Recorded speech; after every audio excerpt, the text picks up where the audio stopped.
Feliz sábado, meus amados irmãos. Que a graça e a paz de nosso Senhor Jesus Cristo seja com todos aqui presentes. É uma grande alegria, uma grande honra que eu tenho mais uma vez de repartir a palavra de Deus aqui na igreja de Marechal. Agradeço o convite que o meu querido e amado irmão Alex me deu o privilégio de nesta manhã poder falar a palavra de Deus. Meus queridos irmãos, como nós vemos aqui no Provar e Vede, a palavra de Deus ela nos leva a nos confrontar a nós mesmos. Ela nos leva a tomarmos decisões importantes. Se hoje você veio à casa de Deus e a palavra de Deus não te confrontar, é sinal de que tem alguma coisa errada. Porque a palavra de Deus, quando ela é exposta, ela nos leva a tomar decisões importantes.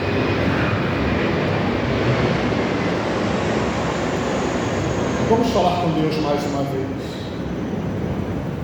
Bendito Deus, amado Criador. Tu bem sabes, Pai querido, quem eu sou. E se o Senhor não me usar nesta manhã de sábado, será tudo em vão, Senhor. Porque a Tua palavra não conseguirá penetrar nos corações dos meus queridos irmãos. Então eu te peço, Pai querido, perdoe tudo aquilo que possa nos afastar de ouvir a Tua voz. Que nós possamos estar com o coração aberto a Ti, Senhor, e ouvir o que o Senhor tem a nos dizer. Porque estamos vivendo, Pai querido, nos últimos momentos da história da humanidade. Teu Filho está às portas.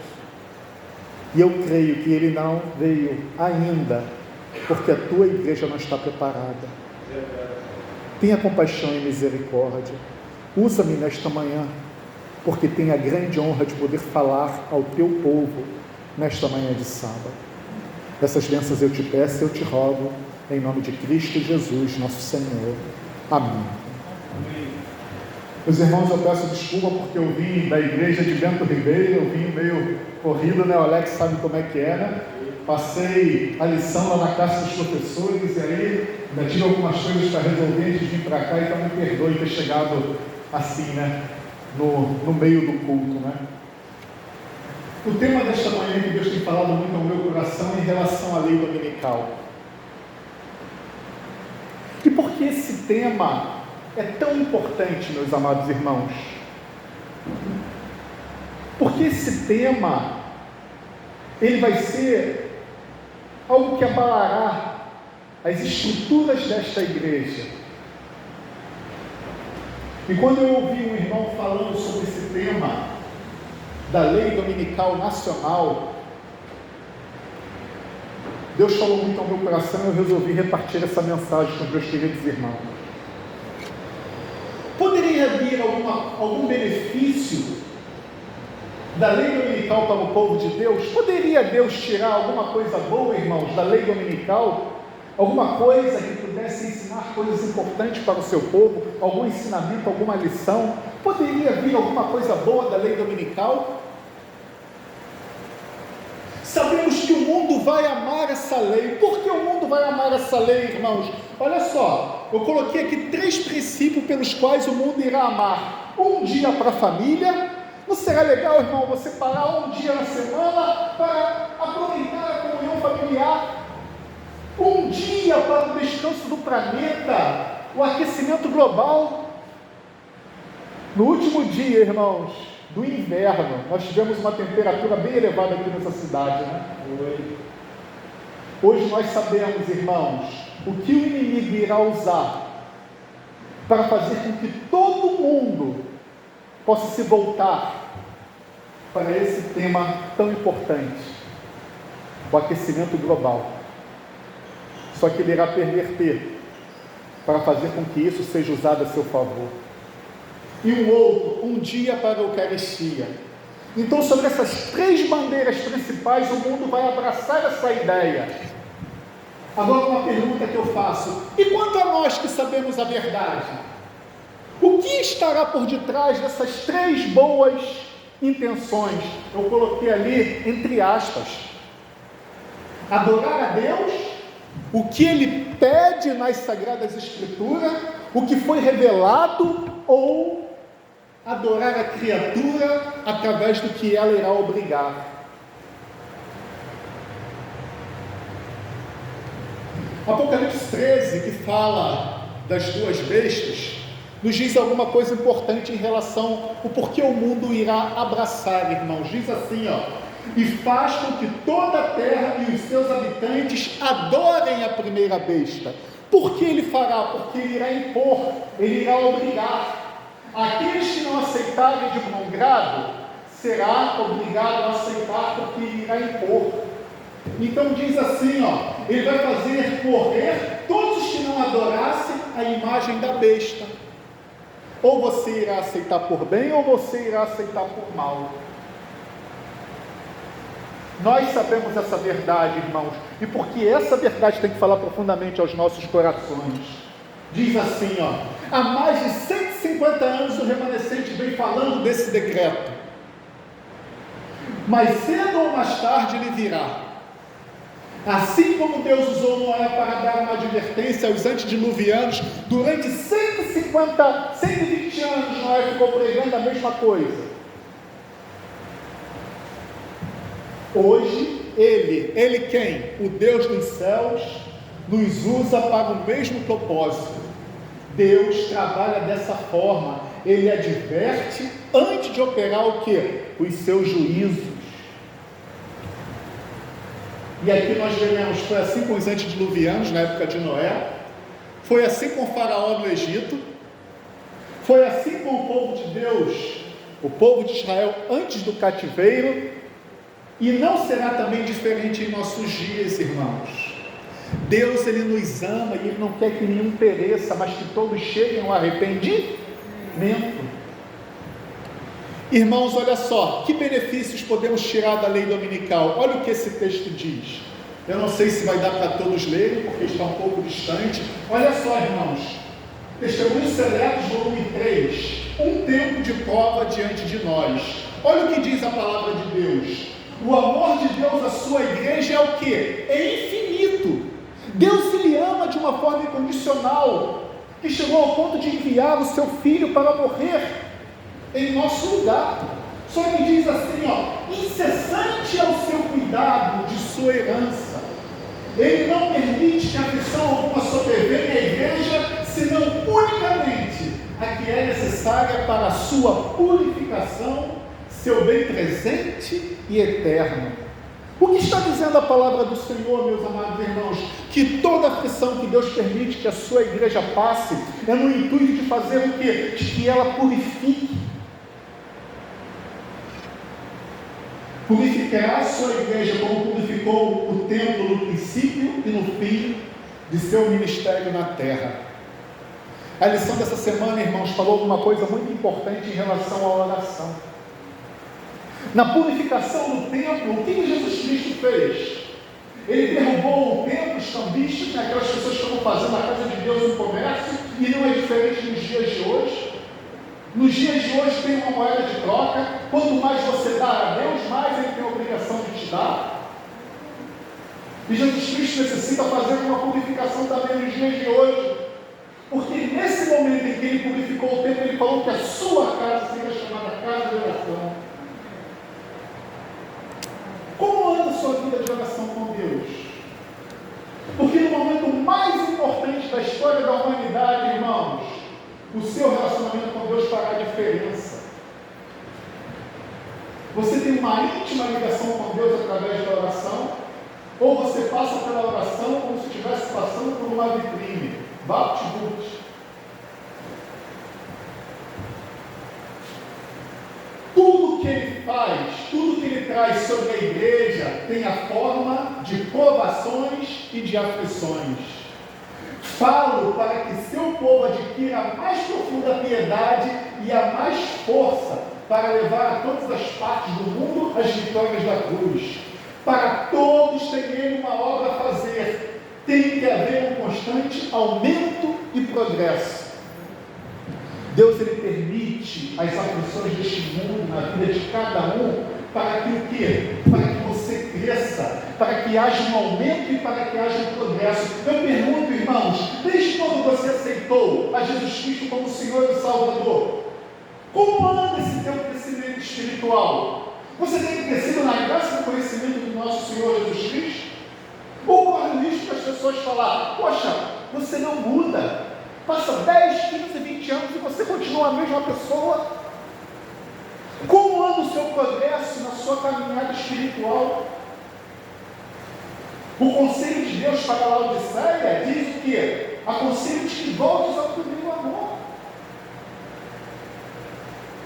Quando você aceitou a Cristo como Senhor e Salvador, como era o seu relacionamento com as coisas sagradas? Será que é o mesmo que é hoje, com o passar dos anos, irmãos? É uma pergunta que nós temos que fazer. Para todos ele tem uma obra a fazer, tem que haver um constante aumento e progresso. A obra tem que estender-se de cidade em cidade, de país em país, de nação em nação, movendo-se constantemente para frente e para cima, estabelecida, fortalecida e firmada. Então, irmãos, a lei que virá, ela servirá para isso, para que o povo de Deus tenha uma íntima ligação com Deus. A lei dominical será a maior prova para o povo de Deus, será um crisol que irá purificá-los e tirar toda a escória de nós e do nosso meio. E aí, irmãos, estamos preparados para isso? Permitir que Jesus Cristo nos transforme? Permitir que haja uma mudança interna? Eu ouvi uma mensagem, irmãos, do pastor Samuel Ramos, que falou muito ao meu coração. Toda palavra que sai da minha boca, se houver alguma rispidez, se tiver algum sinal de irritação, algum sinal de amargura, algum sinal de... essas coisas que a gente vê no dia a dia, irmãos, diz que nós estamos pegando um pouco a Satanás, porque estamos fazendo a vontade dele. E nos dias de hoje, irmão, como é fácil se irritar, como é fácil perder a paciência, como é fácil sair da graça. Quando eu olhei essas verdades, por isso eu comecei o sermão de hoje falando: se a palavra de Deus não confrontar você nesta manhã de sábado, se você não sair daqui reflexivo em relação a tudo que está sendo falado aqui, é sinal de que tem alguma coisa errada, irmãos.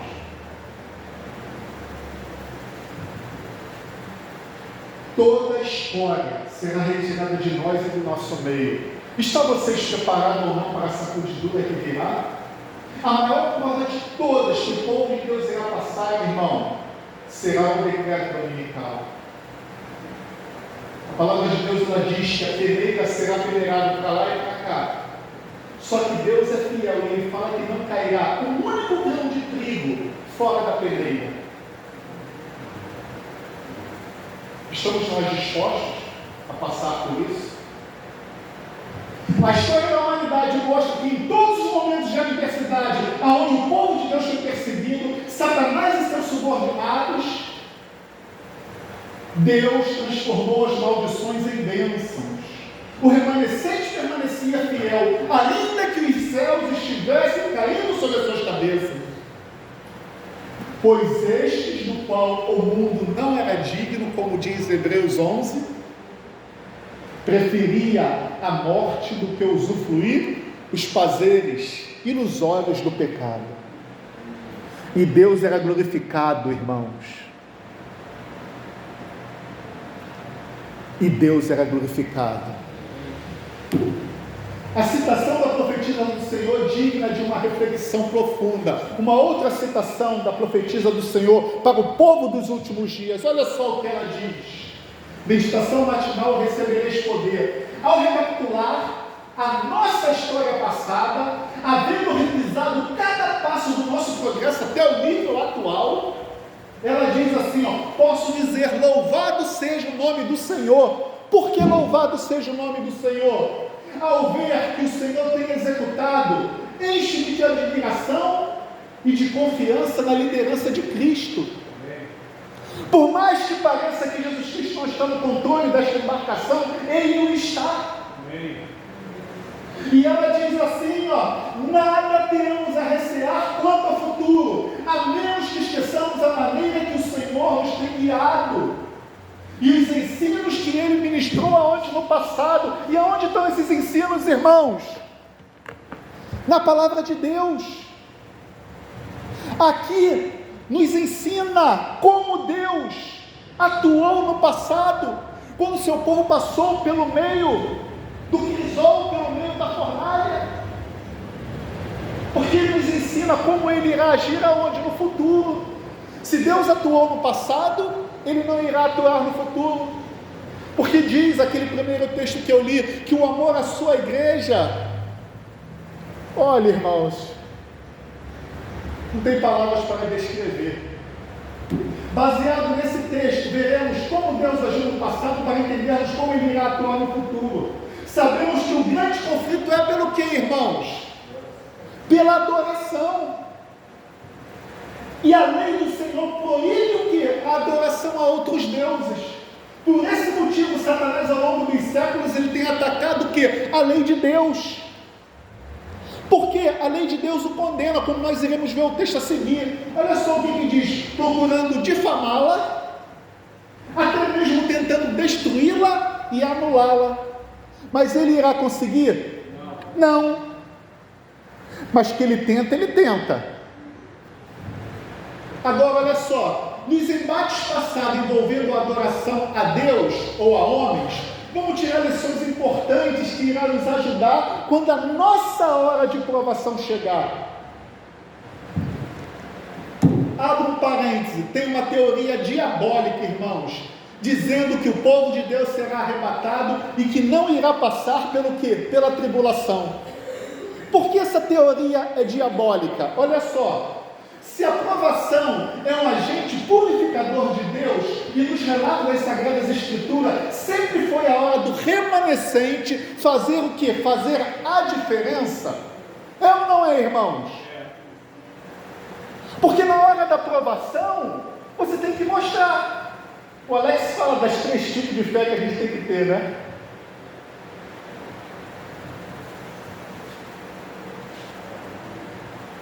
Nessa hora em que o remanescente deveria fazer a diferença, testemunhar mesmo em face da morte, esses escolhiam estar ao lado de Deus. Ele permitiu o seu povo passar pelas provações, mas passava com o seu povo pelas mesmas. E nós iremos ver isso, irmãos. O remanescente sempre foi um grupo pequeno. Noé, quantas pessoas adentraram na arca? 8. Jó, quando Deus olhou para a terra,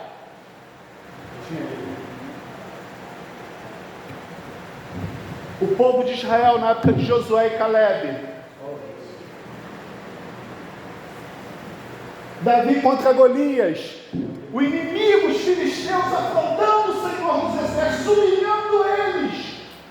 Quando eles viram o gigante Golias, eles tremeram nas suas bases. E aí vem um adolescente, um pequenininho, e fala: quem é esse incircunciso que afronta o Senhor dos Exércitos? Quem é este? Elias, quando ele estava sozinho, pensando que ele era o único, Deus chama ele para uma conversa. Vem aqui, meu servo amado e querido. Eu, Senhor, conservei mais 7.000 em Jerusalém, que não dobraram o seu joelho a Baal e nem o adoraram. Eu, o Senhor. Em Jerusalém não, irmão, no povo de Israel, né? 7.000. Quando a palavra de Deus no livro de Pedro, se eu não me engano, diz que o povo de Deus tem passado pelas mesmas aflições. Quando você olha o crisol da sua vida, você acha que é só você que está passando por esse momento de adversidade?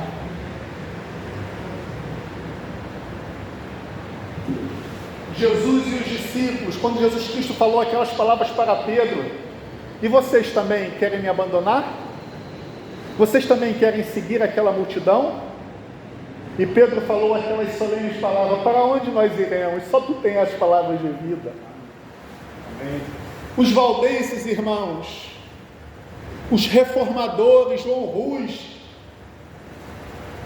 Wycliffe, Jerônimo de Praga, quando olha a vida desses reformadores, que deram a vida por amor, a palavra, para que hoje nós pudéssemos ter as Sagradas Escrituras em nossas mãos. A Igreja Adventista do Sétimo Dia, um pequenino povo, em relação a essa enormidade, no mundo acho que tem cerca de 2 milhões de cristãos, e nós somos um pouco mais de 20 milhões de pessoas, e os 144 mil, a nata da nata. O remanescente sempre foi um grupo pequeno. E aí, do remanescente, tira o verdadeiro remanescente. Quantos irão sobrar? Se na época da irmã Ellen White, que não tinha internet, Facebook, WhatsApp, YouTube, todas essas coisas que ilude e distrai o povo de Deus, quando ela olha para a igreja, ela diz que nenhum entre 20 estariam preparados caso Jesus Cristo voltasse. Imagine hoje, com todas essas ilusões, Netflix, tudo isso que o inimigo coloca para distrair o povo de Deus. Imagine, irmãos, se ela fosse destruir o estado da igreja hoje, o que ela iria falar, o que ela iria falar. É por isso que Deus, quando olha a sua igreja de Laodiceia, Ele diz que está a ponto de vomitá-la. A mornidão, a indiferença para com as coisas religiosas. Vocês estão diante da presença do Criador dos céus e da terra. Olha a obra que Ele criou. Hoje, na lição da escola sabatina, eu falei, só uma galáxia, irmão, com mais de 100 milhões de estrelas, já seria algo, ô Senhor. Mas Ele não criou uma única galáxia, Ele criou, os cientistas falam que existem aproximadamente 1 trilhão de galáxias. Eu falo, Senhor, o Senhor povoa todo esse universo, o Senhor vai ter trabalho. Isso é uma pequena amostra do poder do nosso Deus. Amém. E Ele está à nossa disposição. Toda a divindade está empenhada na obra de salvar e buscar aquele que havia se perdido. O remanescente sempre foi um grupo pequeno, irmãos. Nunca foi o propósito de Deus que fosse tão poucos. Sim ou não? Era o propósito de Deus que o remanescente sempre foi um grupinho pequeno? Os estudiosos, irmãos, dizem que na época de Noé, o mundo era habitado como nos dias de hoje, porque as pessoas viviam, não no máximo 100 anos, as pessoas viviam de 700 anos a 900 anos, como registram as Sagradas Escrituras. Então vocês imaginem como o mundo era povoado, irmãos, na época de Noé. Somente 8 pessoas adentraram na arca. Nunca foi o propósito de Deus que fosse tão poucos os remanescentes. Mas quantos estão em nossos dias dispostos a pagar o preço? Aqui nesta igreja, quantos estão dispostos a pagar o preço? Só você pode dizer de você mesmo, irmãos. Mas eu sei que eu tenho muitos embates com Deus em oração. E eu falo, Senhor, mude a minha mente, os meus pensamentos. Ajude-me a olhar a igreja com o teu olhar, sempre vendo o melhor nas pessoas. Quantos em nossos dias estão dispostos a ter uma vida de renúncia, renunciando o mundo e os seus prazeres? Quantos irmãos? Quantos estão dispostos a se santificar e a ter uma vida de comunhão com Deus? E vocês vão ver um pensamento que diz, e vocês vão ficar alarmados, irmãos. Um pensamento diz algo muito importante sobre a diferença entre ser religioso e ser espiritual. Por qual motivo vocês estão aqui hoje? Porque vocês se acostumaram a vir na igreja dia de sábado? Ou porque vocês vieram prestar um culto de adoração a Deus? Vocês vieram receber ou vocês vieram oferecer? É uma pergunta que você tem que fazer, porque isso fará a diferença. Olha só o que diz. E esse pensamento mexe com os religiosos. Não me digas quantas reuniões andas. É importante você estar aqui na casa de Deus, sim ou não? Sim. Sim. Mas isso é mais importante? Não. E vocês vão entender o que esse pensamento quer dizer. Nem quantos dons você tem, nem quantos sermãos você prega, nem quantas gravações fizeste. Me diga quanto tempo você fica a sós com Deus e digo-te o quão espiritual você é. E aí, irmãos, uma pergunta que cada um tem que fazer a si mesmo: quanto tempo você fica a sós com Deus? É isso que fará a diferença na sua vida e na minha vida. Vir ao culto é importante, mas o mais importante que esse autor está querendo dizer, irmãos, é quanto tempo você fica a sós com Deus, quer seja na palavra, quer seja em oração. Eu falei hoje na igreja de Bento Ribeiro, antes de vir para cá, esse mundo foi preparado para chegar na presença de Deus. Foi milimetricamente preparado. Tudo que está no mundo é para roubar o teu tempo. Tudo, irmãos. E andar na contramão do mundo. É fácil ou é difícil? Você vê todo mundo indo numa direção e você tem que ir na outra. Ao ver, irmãos, a caminhada do povo de Deus, sabe o que eu estou falando na minha igreja para os meus irmãos? O caminho que já é estreito está ficando cada vez mais apertado, mais difícil, com mais lutas a cada momento. Eu não sei se vocês têm essa mesma percepção que eu estou tendo, mas é isso que eu vejo. Agora, se vocês estiverem deixando o mundo levar vocês, vocês vão achar tudo natural. Vai estar um tiroteio aqui no bairro ao lado, ao seu, mas isso daí não te aflige, é tudo normal, tudo natural. Faz parte da vida. Aqui no Rio pode estar um calor de 40 graus com sensação de 45, é normal. No sul pode estar aquelas enchentes destruindo tudo, é normal. É profundo, irmãos. As reuniões de oração deveriam se chamar reunião dos remanescentes, porque são poucos os que a frequentam. Estamos lá em Bento Ribeiro, irmãos, há cerca de um pouquinho mais de um ano, se eu não me engano. Meia hora antes do culto de quarta e meia hora antes do culto de sábado. E sabe quem são? Sempre são os mesmos. Raramente tem uma mudança aqui, outra acolá. Jesus Cristo falou que a sua casa seria chamada casa de quê? Casa de oração. Irmãos, se vocês não estão tendo uma vida de oração, isso deveria mexer com a estrutura de vocês. Fala, Senhor, me ajude. É por isso que Deus chama o Alcênio, uma pessoa que há 20 e poucos anos, se eu não me engano, tinha momentos a sós com Cristo, para ensinar o povo de Deus a vida, Alex.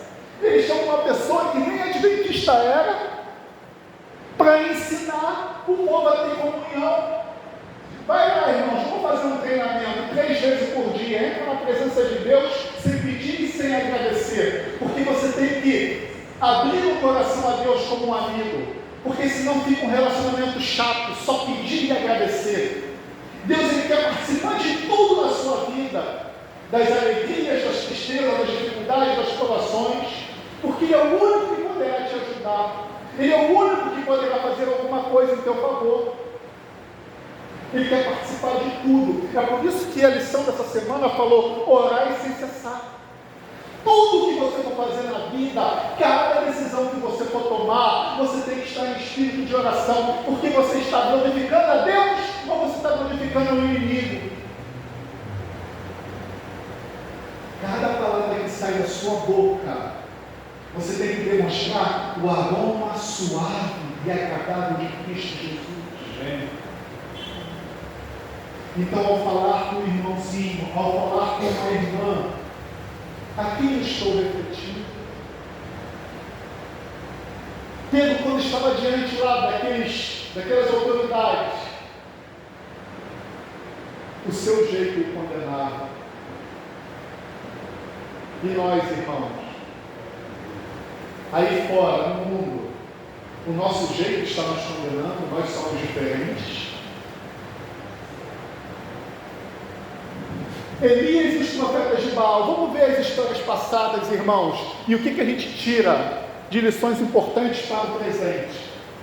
Muito tempo depois, no 3º ano de seca, a palavra do Senhor veio a quem é Elias e disse: vai e apresenta-se a Acabe, porque a fome era extrema. Imagine 3 anos e meio sem chuva, irmãos. Não deveria ter uma única erva verde por toda a cidade. Então, quando ele teve esse encontro com Acabe, olha o que ele diz: então você é o perturbador de Israel? E olha o que Elias disse: eu não tenho perturbado Israel, quem tem perturbado Israel é você e a casa de seu pai. Por que, irmãos, vocês abandonaram os mandamentos do Senhor e seguiram aos Baalins? E Elias, ele faz uma prova.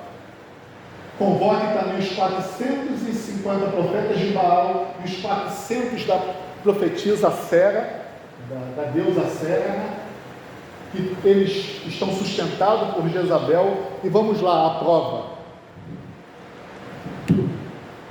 E Elias, assim como Elias falou para o povo de Israel, hoje eu falo para a sua igreja: até quando vocês ficarão pulando de um lado para o outro? Se é Deus, sigam-no. Se é Baal, sigam-no. Porém o povo não disse uma única palavra. Então Elias disse ao povo: eu sou o único que restou dos profetas do Senhor. E os profetas de Baal, 450 mais 400, cerca de 950 pessoas, contra um único. O remanescente sempre foi o quê? Uma minoria, um pequeno povo. A prova aqui dos sacrifícios: o Deus que responder com fogo, esse é Deus. Depois da vitória sobre os profetas de Baal, Elias ficou com medo e depressivo. Acabe contou a Jezabel tudo o que ele havia feito, e como havia matado todos os profetas de Baal e da deusa Sera a fios da espada. Então Jezabel mandou um mensageiro a Elias para dizer-lhe que os deuses me castiguem se amanhã, a estas horas, eu não tiver feito com a sua vida o mesmo que você fez com a vida de cada um deles. E Elias ficou com medo e levantou-se para salvar a vida, e se foi e chegou a Becerra, que pertence a Judá. E ali ele deixou o seu servo. Depois de uma vitória esmagadora, onde Deus mostrou quem era o verdadeiro Deus, veio o decreto de perseguição, o decreto de morte contra a vida de Elias, e ele teve que fugir com medo. E aí Elias tem uma conversa com o Senhor: eu tenho sido muito zeloso pelo Senhor, Deus dos exércitos, porque os filhos de Israel deixaram a tua aliança, derrubaram os teus altares e mataram os teus profetas a fio da espada, e só eu fiquei, e eles estão querendo tirar-me a minha vida. E olha o que Deus diz, 1 Reis capítulo 19, versículo 15: também conservei em Israel 7.000, todos os judeus que não dobraram a Baal, e toda a boca que não o beijou. Elias, você não está sozinho. Espalhados ao redor do mundo, tem milhões e milhões de pessoas que estão lutando para andar na contramão do mundo como você. É difícil? Deus entende. Vá a Ele e peça, como eu estou pedindo, para que Ele me conserve entre os fiéis. Porque não é fácil, irmão, lutar contra o meu pior inimigo, que é o mesmo, o meu eu. Não é fácil. Se não é fácil para mim, eu acredito que não é fácil para vocês também. Lições aprendidas, irmãos. Elias, 3 anos e meio de seca, fome extrema. O povo de Deus irá passar 3 anos e meio de uma perseguição terrível. uma chuva torrencial, vinda após um período incessante de orações do profeta Elias. A palavra de Deus diz que ele orou 7 vezes. E aí Deus enviou a chuva. Teremos que clamar pela chuva seródia. Pedir uma vez só? Não. Como Elias, muitas vezes. 1 contra 950. Testemunhar como Elias testemunhou em meio às provações. O mundo contra o remanescente. E mesmo assim tendo que pregar a última advertência de Deus a este mundo que está prestes a perecer. O Espírito de profecia diz que o que não fazemos em tempo de paz, nem em tempo de bonança, nem em tempo em que a igreja está aberta e ninguém te persegue, ninguém te incomoda, teremos que fazer em meio a que, Alex? Perseguição, a luta, dificuldade. A fuga para o decreto de morte contra Elias, nós também teremos um decreto de morte. A fuga para o deserto em busca de abrigo. A igreja vai se refugiar, assim como a igreja se refugiou nos lugares afastados deste mundo. Um sentimento de angústia, medo e depressão. A angústia de Jacó e os 144 mil. Na época ali de Elias eram 7 mil. Só que no final a Bíblia diz que são os 144 mil.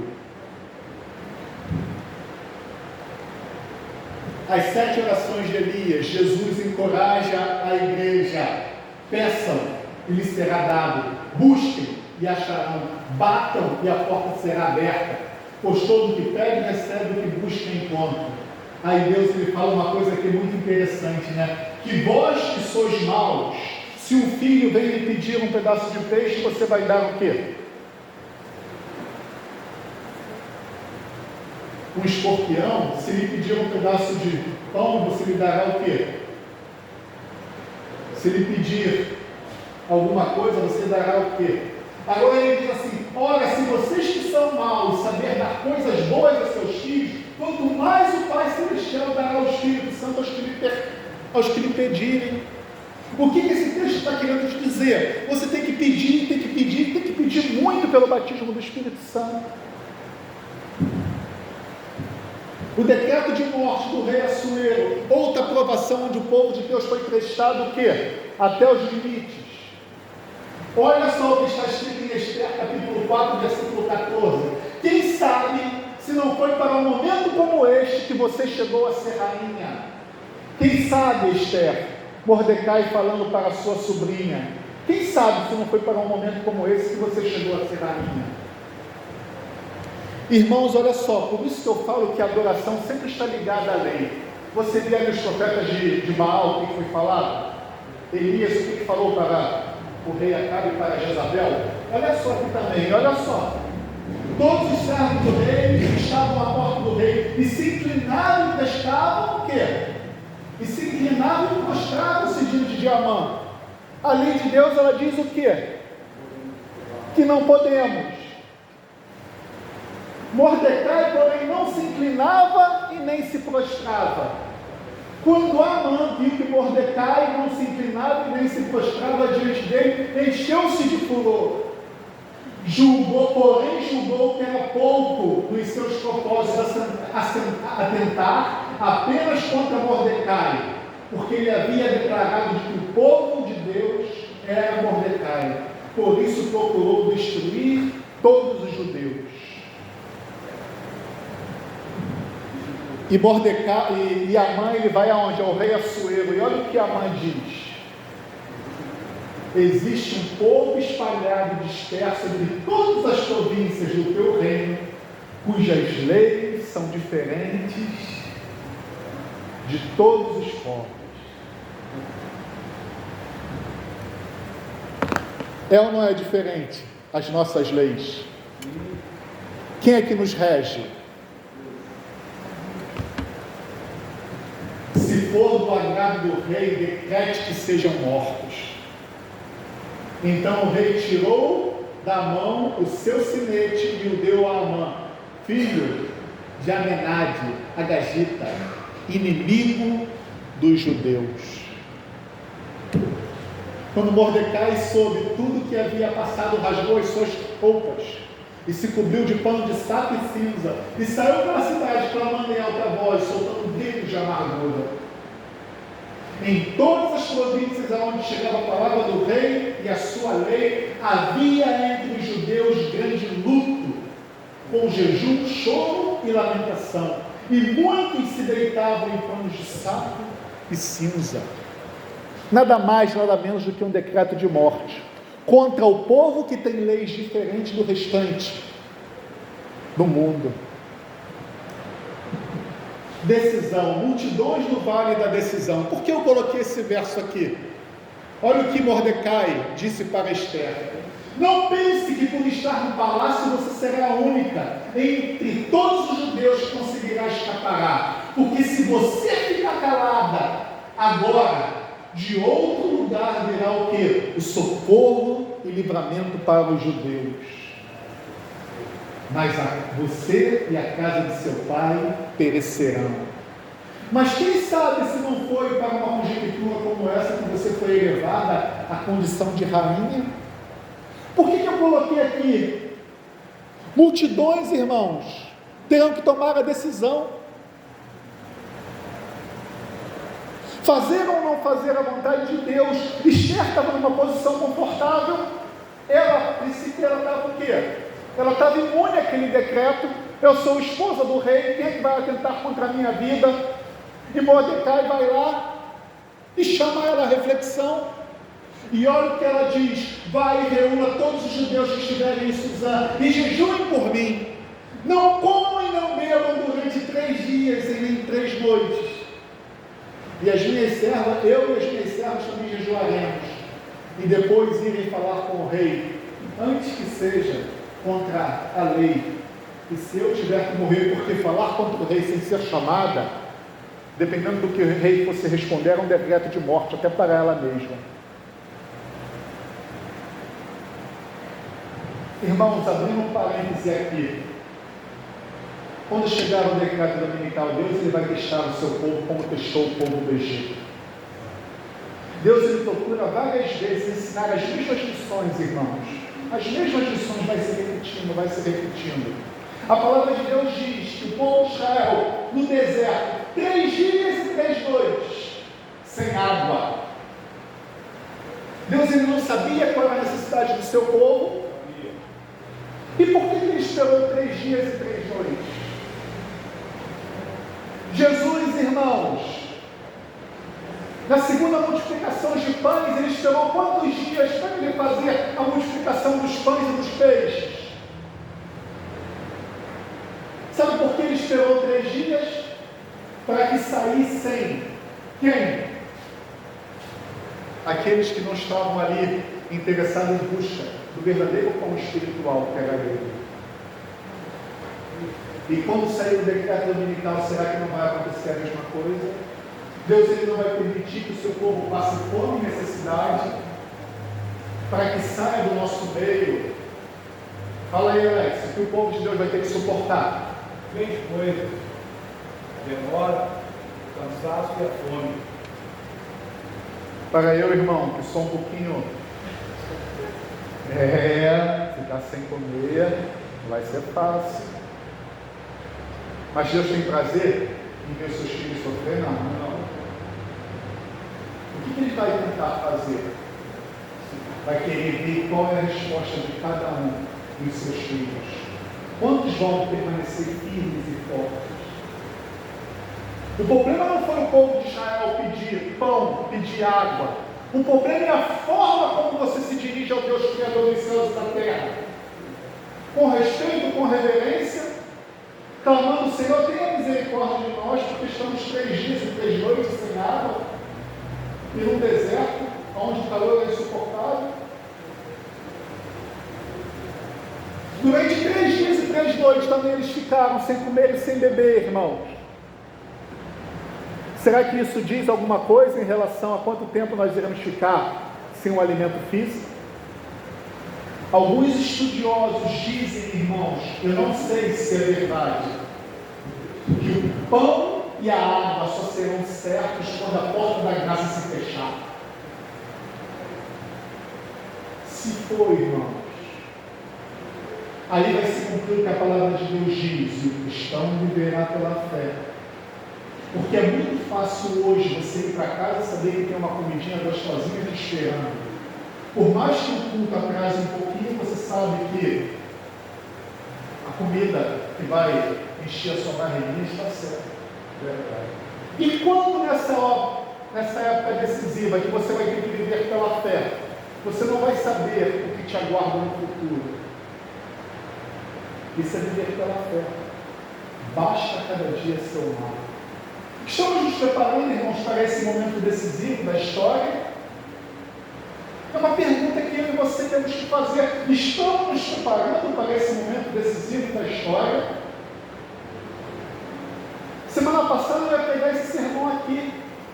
Deu um problema lá, o irmão não apareceu, eu falei que pedi ajuda ao Alex. E na semana passada nós estávamos estudando também o que é a armadura do cristão, e eu usei um exemplo que eu era militar. Quando os militares ficavam aqui em prontidão, quando tinha inspeção, tudo era inspecionado nas Forças Armadas, porque o exército tinha que estar o que? Em condição. Até as viaturas, tudo é inspecionado, irmãos. E você ficava ali pronto, né, Alex? Como se estivesse indo para a guerra. Armado, equipado com fuzil, uns com rádio, outros com a mag. Vocês tinham que estar em condições. E aí vinha a inspeção. Eles olhavam até o teu fuzil, né, Alex? Para ver se estava limpo e manuseado. Lições aprendidas. Ordem para adorar Naamã. A ordem no tempo do fim para adorar a besta. Naamã procurou destruir todos os judeus. Qual argumento? Existe um povo cujas leis são diferentes das leis de todos os povos. Um decreto de morte que foi dado na época de Assuero será decretado também no tempo do fim. O clamor de Deus por misericórdia, ajuda e perdão. Não comam e não bebam durante 3 dias e 3 noites. Assuero se volta contra Naamã. A Bíblia diz que o mundo irá se voltar contra a besta quando eles virem que foram enganados. A destruição dos inimigos, a volta de Jesus.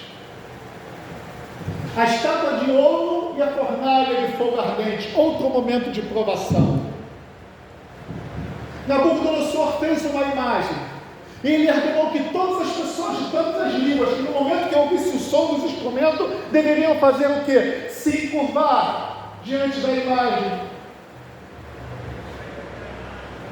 E olha o que foi falado: quem não se prostrar e não adorar será morto no mesmo instante e será lançado na fornalha de fogo, irmãos. O Senhor, o Rei, baixou um decreto ordenando que todos que ouvissem o som da música prostrar e adorar a imagem de ouro, e que todo aquele que não se prostrasse e não adorasse seria lançado numa fornalha de fogo. Os acusadores, irmãos, sempre tem aqueles para acusar. Há os homens judeus que o Senhor Rei colocou como administradores de Babilônia. Estes fizeram pouco caso da tua imagem. E olha o que diz aqui: então Nabucodonosor, irado e furioso, mandou chamar Sadraque, Mesaque e Abednego. E eles foram levados à presença do rei, como nós seremos levados à presença de quem? Dos governadores, das autoridades, dos juízes, dos magistrados, dos líderes deste mundo, e testemunhar, irmãos. E Nabucodonosor pede para trocar o som e pede para eles fazerem o quê? Adorarem a imagem. E ele ainda faz o desafio: quem é o Deus que poderá livrar das minhas mãos? Nabucodonosor, Sadraque, Mesaque e Abednego disseram: Nabucodonosor, quanto a isso não precisaremos nem te responder. Se o nosso Deus, a quem nós servimos, quiser, ele livrar-nos-á da fornalha de fogo e das tuas mãos, ó rei. E mesmo que ele não nos livre, olha só, não prestaremos culto aos seus deuses, nem adoraremos a imagem de ouro que o Senhor levantou.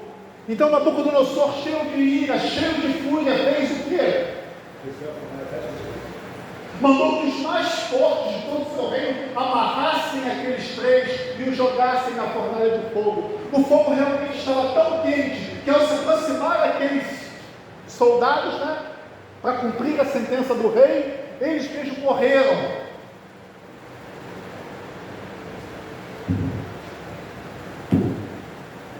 Em seguida o rei, muito espantado, se levantou depressa e perguntou aos seus conselheiros: não eram 3 os homens que amarramos e jogamos no fogo? É verdade, ó rei. Eu, porém, estou vendo 4 homens soltos andando no meio do fogo e não sofreram nenhum dano, e o aspecto do quarto é semelhante a um filho dos deuses. Deus, ele passa com o povo pelo meio do sofrimento, pelo meio da dificuldade. Ele entrou com Sadraque, Mesaque e Abednego na fornalha ardente.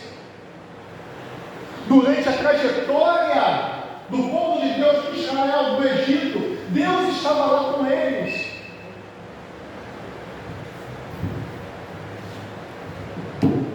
Nabucodonosor disse: bendito seja o Deus Sadraque, Mesaque e Abednego, que enviou o seu anjo e livrou os seus servos, que confiaram nele, pois não quiseram cumprir a palavra do rei, preferindo entregar o seu corpo à morte, a servir e adorar um Deus que não era o Deus deles. Vocês serão confrontados. Estão se preparando para esse momento que virá?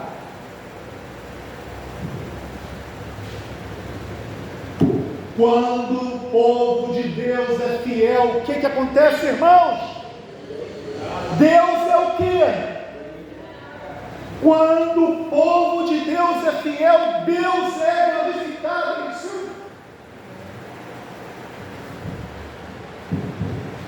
Lições aprendidas, prova dos alimentos. O remanescente, a mensagem de saúde ao braço direito da tríplice mensagem angélica. Adorar a imagem, a mesma coisa vai acontecer, irmãos. Ser o remanescente de Deus em meio à apostasia geral. Irmãos, quando eu vi um vídeo de um louvor que fizeram em relação a esse momento da fornalha de fogo, eu vi um vídeo que a Record fez, muitos do povo de Deus se ajoelhando, com lágrimas nos olhos, chorando e se ajoelhando, e aqueles 3, firmes como se estivessem vendo, inabalável, de pé. Estamos nós se preparando, irmãos, porque nós fomos alertados que a tormenta virá, que haverá uma perseguição qual nunca houve desde que o mundo é mundo, e que hoje nós devemos ter uma vida de consagração e santificação, porque nós seremos testados até a prova. Estamos nós nos preparando, estamos deixando o mundo nos orientar, o mundo dizer o que a igreja tem ou não tem que fazer? Eu coloquei aqui em vermelho porque, irmãos, olha só, se o Deus a quem servimos quiser nos livrar, Ele nos livrará da fornalha de fogo ardente e das suas mãos. E mesmo que Ele não livre, fique sabendo, ó rei, que não prestaremos culto aos seus deuses e nem adoraremos a imagem de ouro que o Senhor levantou. Eu coloquei aqui, irmão, bem-aventurados os mortos que desde agora morrem no Senhor. Esqueci ali no R. As 3 mensagens angélicas que nós temos que proclamar a todo mundo, mas tem uma 4ª voz que quase ninguém fala. Qual é a 4ª voz de Apocalipse 14? Bem-aventurados os mortos que desde agora morrem no Senhor. Muitos ainda testemunharão. Vocês se lembram das almas debaixo do altar? Descansem mais um pouco, porque não se cumpriram ainda o número dos mortos, o número daqueles que ainda não te deram a vida.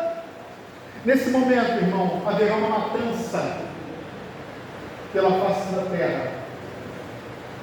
Só que a palavra de Deus te comporta. Ela diz: bem-aventurado, bem-aventurada, porque o teu galardão estará seguro. Amém. Mas estou eu preparado para ir à morte pelo meu Senhor?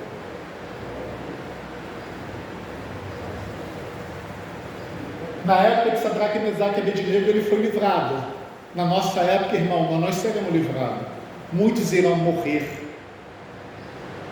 Teremos que estar firmes, como vendo o invisível. Daniel na cova dos leões, um outro problema, irmão, um outro momento, vou passar rápido aqui. Então esses homens disseram: nunca acharemos um pretexto para acusar esse Daniel, a menos que procuremos algo relacionado ao quê? Com a lei de Deus que veio agora. O mundo está olhando para nós sem ter o que nos acusar.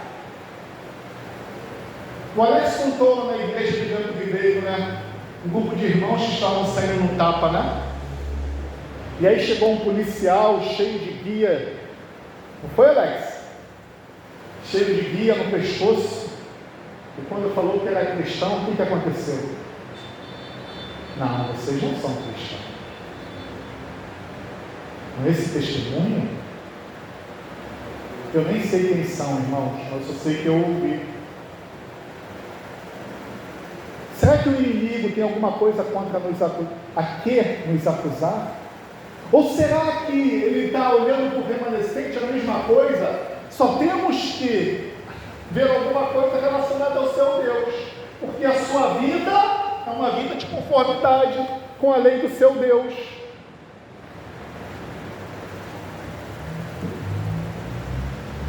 E aí, Daniel tinha o propósito de orar 3 vezes, e ele foi jogado aonde? Na cova dos leões. Porque em meio à dificuldade, será que ele ia parar de orar a Deus? E assim foi assinado um decreto. Então aqueles homens foram juntos à casa de Daniel e ouviram ele orando a Deus, e eles foram acusá-los, né? Então o rei se dirigiu ao palácio, porque o rei era amigo de Daniel. O rei, e ele passou a noite em jejum e não deixou trazer à sua presença instrumentos de música, e o sono fugiu dele. Ao aproximar-se da cova logo de manhã, ele chamou Daniel com voz triste. O rei disse: Daniel, servo do Deus vivo, será que o seu Deus, a quem você serve continuamente, conseguiu livrar você da cova dos leões? E Daniel fala: meu Deus enviou o seu anjo e fechou a boca dos leões, para que não me fizesse mal algum. E aí o Deus de Daniel foi glorificado. Faça um decreto pelo qual em todo o domínio do meu reino todos tremam e temam diante do Deus de Daniel. Quando o povo de Deus é o que? É fiel. Deus é o que? Glorificado, irmão. O que está em jogo nesses exemplos que estão sendo dados? É a adoração. Mas quando chegar o nosso momento, nós teremos que dizer as mesmas coisas que Pedro e os discípulos. Mas importa-me fazer o quê? Esse povo me honram com tradições que são mandamentos de homens, porque deixando os mandamentos de Deus requer tradições humanas. A nossa hora vai chegar, irmãos. Estamos nós firmes como esses estiveram? Saulo de Tarso, o perseguidor da igreja, teve consentimento no apedrejamento de Estevão. Naquele dia, teve início uma grande perseguição contra a igreja de Jerusalém. Todos, exceto os apóstolos, foram dispersos. Os últimos a saírem das cidades será quem? Os pastores. Quem sabe os anciãos também. Todos a quem Deus chamava. Cada um sabe aqui o que Deus tem para cada um de nós. Só que o que era maldição se tornou em bênção. Diz assim, para onde eles foram dispersos por todas as regiões. A boca fala do que o coração está cheio. Quando a igreja aqui for perseguida, todo mundo vai se espalhar. Só que para onde vocês forem, o que irá acontecer?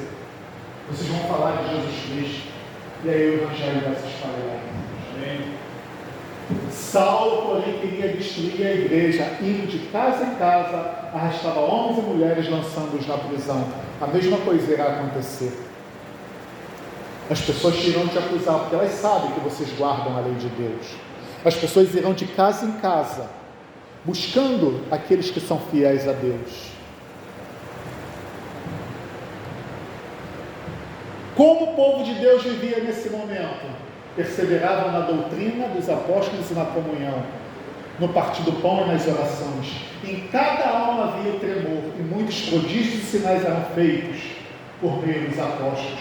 Vendiam suas propriedades e bens, distribuindo o produto entre o povo, à medida que alguém tinha necessidade. Diariamente perseveravam unânimes no templo, partiam o pão de casa em casa. E qual é a consequência disso tudo? Enquanto isso, o Senhor lhe acrescentava dia a dia os que iam sendo salvos. Qual o resultado dessa ferrenha perseguição? Os que foram dispersos iam por toda parte pregando a palavra. Isso está no livro de Atos, capítulo 4.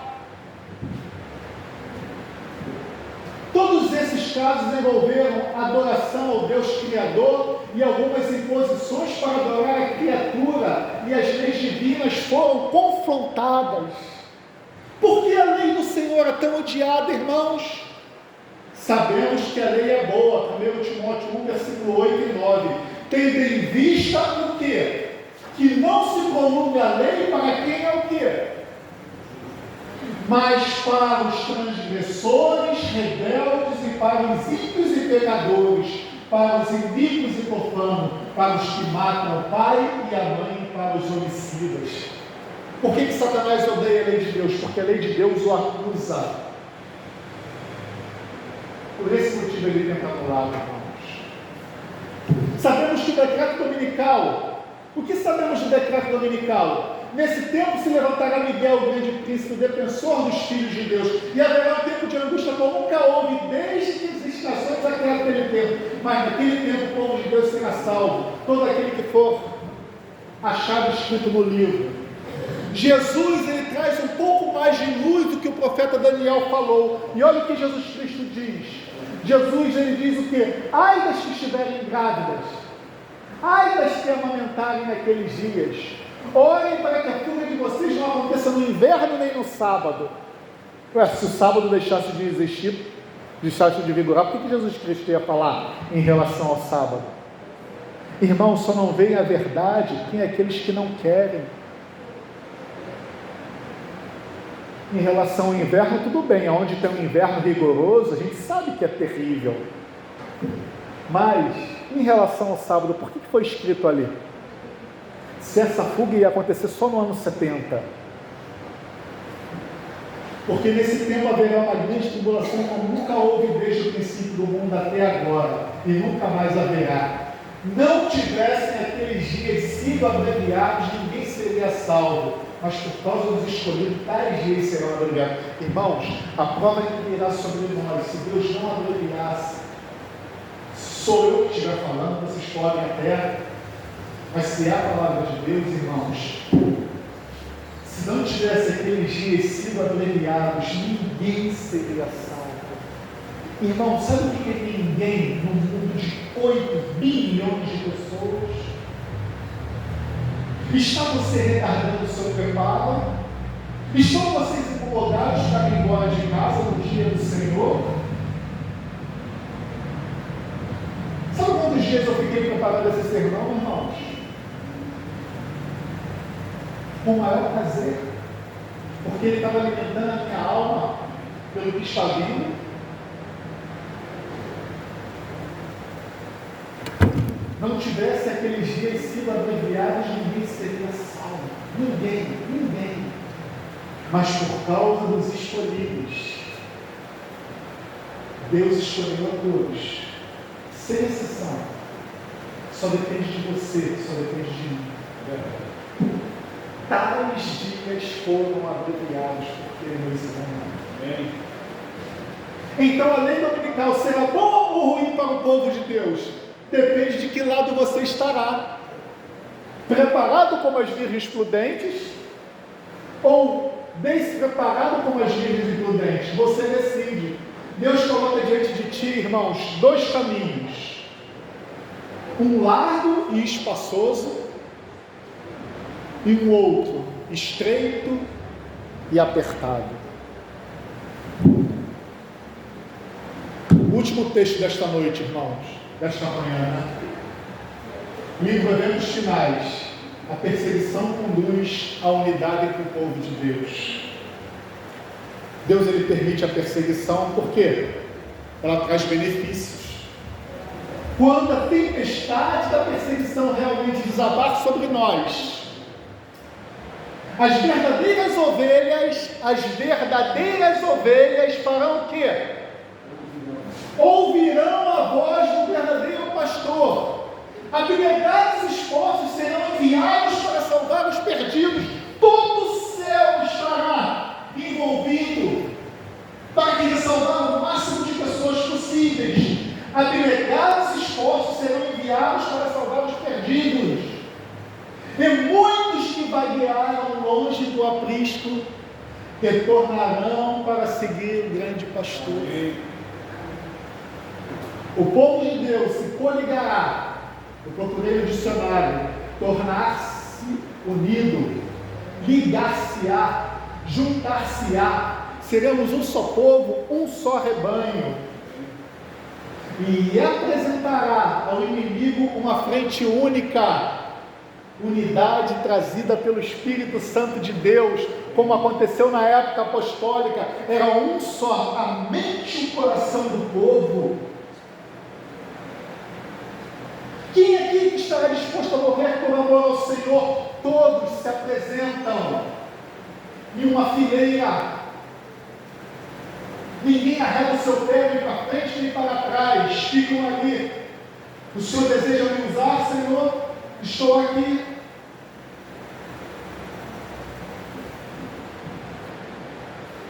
Apresentará ao inimigo uma frente única.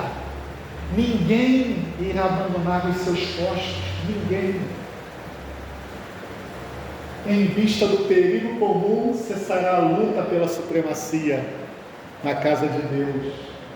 E não haverá disputa sobre quem será o maior. Irmãos, nas Forças Armadas onde eu servi, aconteceu uma coisa muito engraçada que não deveria ser. Nos momentos mais difíceis, né, que é o momento de formação básica, que é o momento mais crucial, né? O Alex falou que ele chegou a comer folha de quê, Alex? De goiabeira, foi isso? Com fome. No momento, irmãos, onde os soldados eram testados ao máximo, sabe o que acontecia, meu querido? Era o momento que a gente estava mais unidos. Era o momento que era um só espírito e um só corpo. Aconteceu uma formatura de ordem de marcha, irmãos, que a gente tinha que estar pronto 5 horas da manhã, para mais ou menos 6 horas, a gente está saindo do batalhão, todo mundo equipado, pronto. Chegou um desfile na 9ª GEUES, todos os batalhões, um do lado do outro. Quando terminou o desfile, cada um se preparava para o desfile. O comandante do batalhão à frente. E aí o que acontece? Colocaram todo o curso de formação de cabo na frente da qual era a parte. E aí, na hora de fazer uma conversão interna, muitos recrutas que não sabiam direito, começou a bater cabeça ali na frente, foi uma confusão. Imagina o comandante da unidade, irmãos, quando chegou no desfile. Imagina o comandante da unidade diante de todos aqueles outros comandantes. Quando chegou no batalhão, depois do almoço, ficamos na posição de descansar. De 2 horas da tarde até 10 horas da noite. Naquele dia, sempre poucas pessoas pediram para ir embora. Tinha pessoas que caíram de cara no chão.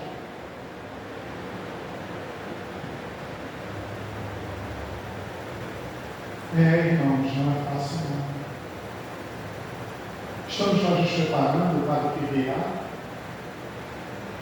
A nossa comunhão com Cristo está muito sólida, porque nós seremos testados ao limite. Quando formos para casa, nosso alimento está certo.